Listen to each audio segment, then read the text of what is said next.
امام کیسے انتخاب کرے, کس کو انتخاب کرے؟ کوئی تو کوالٹی ہونی چاہیے نا میرے اندر کہ مجھے میرا انتخاب کیا جائے. ایسے تو کام ہوگا, آپ سے محلے والے بھی کام نہیں کراتے, گھر والے بھی بولتے کسی کام کا نہیں, سو کیا کام کرائے؟ کوئی آدمی کے اندر کوالٹی ہو تو کوئی کام کرائے. امام میرا انتخاب کیسے کرے؟ کوئی بھی سید الشہداء کے صحابیوں جیسا نہیں ہو سکتا, مگر انہوں نے راستہ بتایا ہے, انہوں نے وہ طریق بتا دی کہ اس راستے پر چلو تو ہمارے جیسے ہو سکتے ہو, ہمارے قریب آ سکتے ہو. راستہ بتا دیا, اور اس میں ساری چیزیں واضح تھی کہ دنیا ترک کرنی. دنیا ترک کرنے کا مطلب یہ نہیں کہ آپ گھر بیٹھ جائیں سارے, نہ, یعنی اپنے ساری چیزوں کو امام کی طرف موڑ دو, امام کی طرف بڑھ جاؤ. اس میں پہلی چیز انسان خود ہے. اذان محترم, پروپیگنڈے کا دور ہے, میڈیا کا دور ہے, سازشوں کا دور ہے. وہ آپ کے سامنے ہے. میڈیا کیسے کام کرتا ہے, ذہنوں پہ کیسے کام کرتا ہے. ذہنوں کو آپ ایک چیز آپ کو بتائی جائے, قرآن بھی کہتا ہے جب کوئی خبر لے کر آئے تو تصدیق کرو, بغیر تصدیق کے خبر کو آگے مت بڑھاؤ. قرآن کہہ رہا ہے کوئی بھی خبر آئی. جب ہدہد حضرت سلیمان کے پاس خبر لے کر آیا کہ جو ہے وہ ایک جگہ پر ایک جو ہے وہ خاتون ہے, وہاں پر ایسا ہے, اور وہ جو ہے وہ بتوں کی پوجا کرتے ہیں, وہ خدا کو نہیں مانتے ہیں. تو حضرت سلیمان نے وہ کہ جانوروں کی زبان جانتے تھے مگر ایکسپٹ نہیں کیا, فوراً کہا کہ اگر یہ خبر جھوٹی ہوئی تو میں تمہاری گردن اڑاؤں. اللہ کے نبی ہے, قرآن کہہ رہا ہے کوئی خبر لے کر آئے. دشمن کیا کرتا ہے, اور آج کل جس دور کے اندر ہم ہیں, دشمن خبر کو کریٹ کرتا ہے. مثال کے طور پر شام میں کیوں ایسا تھا کہ لوگ امام علی کو نہیں مان رہے؟ شام میں ایسا کیا تھا کہ جب امام شہید ہوئے تو لوگ کہتے تھے امام علی اور مسجد. ایسا کیا تھا, کیا چیز تھی؟ ایک خبر مختلف طریقے سے ریپیٹ کی جائے, انسان شک میں آ جاتا ہے, تردید کر دیتا ہے. ایسے لوگ تھے کہ جب ایک شخص تھا, اس کو بلایا اور خلیفہ شام نے اسے بولا کہ بھائی ایسا ایسا ہو گیا ہے, تیسرے خلیفہ کا جو قتل ہو گیا ہے اس کے اندر وہ جو آپ جانتے ہیں کہ کس طریقے سے. تو اس نے بولا کہ نہیں, میرے پاس کوئی دلائل نہیں ہے, میں امام علی کے خلاف نہیں ہو سکتا, نہیں اٹھ سکتا.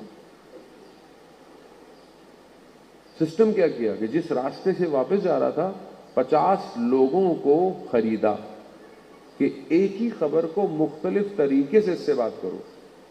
اب ایک شخص ملا, آپ بزرگوار ہیں, آپ بڑی شخصیت ہیں, آپ جانتے ہیں.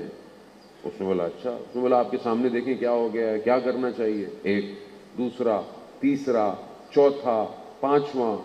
جب اتنا ہوا تو اس کو خود کو شک ہونے لگ گیا کہ جو امام کو حق مان رہا تھا وہ تردید میں شک میں آ گیا. آج دنیا ایسی ہے, پروپیگنڈا آپ کے سامنے. 70 سال سے اسرائیل فلسطینیوں کو کاٹ رہا ہے, 70 سال. لیکن میڈیا خاموش, میڈیا سارا کنٹرول میں ہے, کوئی کچھ نہیں کر رہا. پروپیگنڈا ہے, کسی کو پتہ ہی نہیں ہے.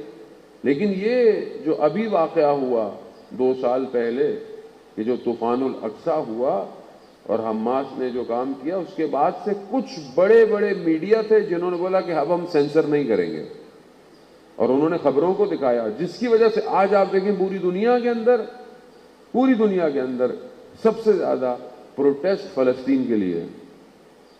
ابھی حالیہ چند دن پہلے خود صلوات بھیجے محمد والے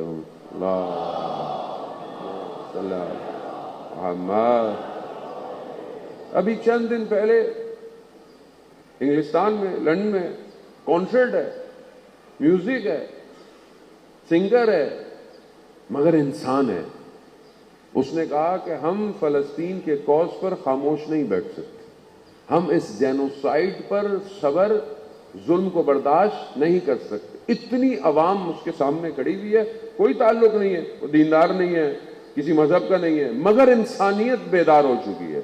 اس نے اتنا کہا کہ اس کو بھائی پکڑ لیا انہوں نے، پولیس نے، بھائی یہ کیا کر رہا ہے یہ کیا کر رہا ہے، اتنے لوگوں کو بیدار کر رہا ہے یہ۔ دوسرے دن انتظامیہ نے آ کے، ویڈیو موجود ہے، یوٹیوب پہ جائیں آپ، ویڈیو موجود ہے، دوسرے نے آ کے بول دیا کہ مجھے پتا ہے کہ ہمارے ساتھ کیا ہونے والا ہے، لیکن ہم تاریخ میں یہ لکھوانا چاہتے ہیں کہ ہم حق کے ساتھ، حق کے ساتھ۔ اب میڈیا، ہم کیا کردار ادا کر رہے ہیں؟ ہم اس پروپیگنڈے کا کیا کردار ہے؟ ہمیشہ سے پروپیگنڈا رہا، ہمیشہ سے رہا، آپ کے ساتھ مراجوں کے خلاف رہا۔ دشمن جانتا تھا سسٹم کون سا مضبوط ہے، دشمن کو پتا تھا کہ کون ہے جو اسلام کا پرچم ہمیشہ اٹھائے گا۔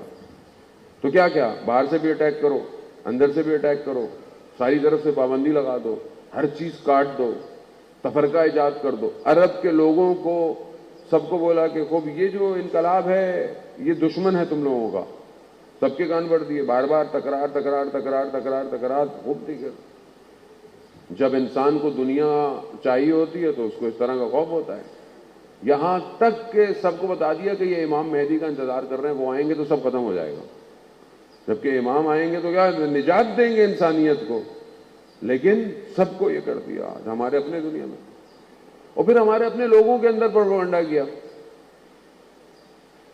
علماء کے خلاف، مجتہدین کے خلاف، شاعر بنا دیے، کلام لکھ دیے، ممبر پہ لوگ بھی آ گئے کہ جو ہمارے علماء و مجتہدین کے، آپ کے سامنے ہے، کوئی بچوں والی بات نہیں ہے، ابھی اب تو سب آپ کو پتا ہے اتنے عرصے سے کیا ہوتا رہا۔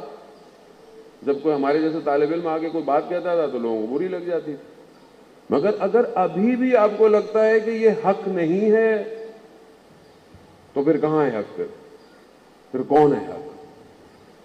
پھر کب آئے گا حق؟ کسی کو تو حق سمجھنا چاہیے۔ تو اگر اس مکتب، جیسے بہت سے لوگ کہتے ہیں نہیں مجلس ہے، آزاداری ہے، اس میں مطلب حسینیت تو بس رونے کا نام ہے۔ عزیزان محترم، امام حسین نیت صرف رونے کا نام نہیں ہے۔ بے شک امام پر گریا قطرہ آنسو کا جہنم سے نجات دیتا ہے، مگر یہ رونا ظالم کے مقابلے میں کھڑے ہونے کا نام ہے، کھڑے ہونے کا نام۔